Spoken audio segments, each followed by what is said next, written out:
আসলে বাস্তব।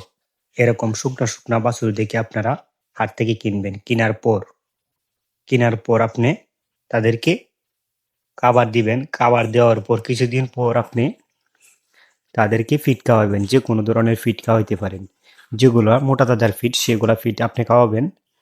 এ তাহলে আমরা বাছুর থেকে অল্প সময় লাভের মুখ দেখতে পারবো। কারণ এভাবেই কিন্তু আমাদের খামার পরিচালনা করতে হবে। এই যে দেখেন, এই যে বাহিরে যেগুলো আমি দেখাইছিলাম শুকনা শুকনা বাছুর, এরকম বাছুর দেখে আমি ক্রয় করে হ্যাঁ আনার পর এই যে এদেরকে কিন্তু এখন মোটামুটি মানে মাংস ধরাইতে পারছি।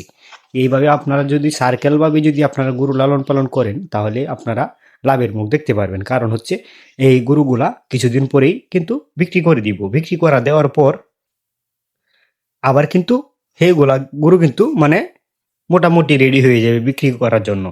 কিন্তু তখন আমরা কিন্তু আর পিছনে ফিরে তাকাতে হবে না। মানে বিষয়টা আমি বুঝাইতে চাইতেছি যে আমরা কিন্তু সার্কেল হিসাবে যদি আমরা গরু বিক্রি করতে পারি তাহলে আমরা কামারের টাকা দিয়ে আমরা কামার পরিচালনা করতে পারবো।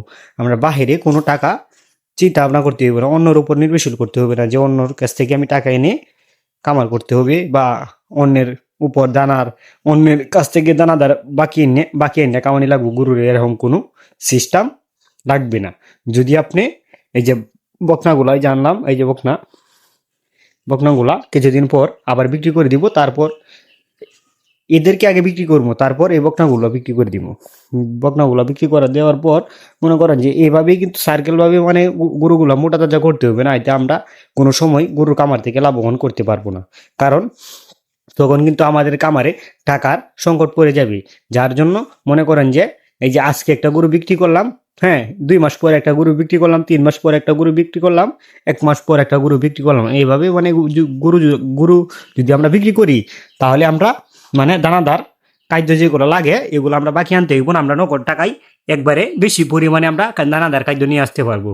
কারণ একসাথে তো যদি ধরেন যে আজকে একসাথে কামারে 10টা গরু আমরা নিয়ে আসার পর 10টা গরুর তো খাদ্য লাগবে।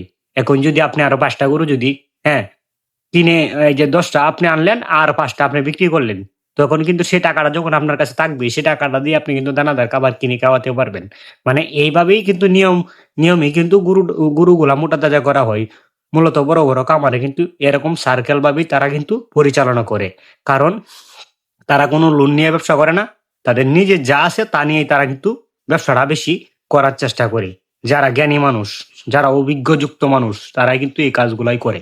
তাই আমাদের সবসময় চিন্তা করতে হবে যে আমরা ছোট ছোট গরু কিনে এনে যেগুলা মোটা তাজা হবে এগুলা যেন বিক্রি করে দিয়ে আবার যেন আমরা নতুন গরু ঢুকাতে পারি, আর যেন দানাদার খাবারটা যেন আমরা হ্যাঁ নিজের টাকা দিয়ে যেন এনে কিনে খাওয়াতে পারি। যদি আমরা দানাদার খাবারটা আমরা নিজের টাকা দিয়ে কিনে এনে খাওয়াতে পারি তা আমরা বেশি করে মাল আনলে কিন্তু আমরা অনেকটা সাশ্রয় পাবো, আর এখান থেকে আমরা লাভ আসবেই।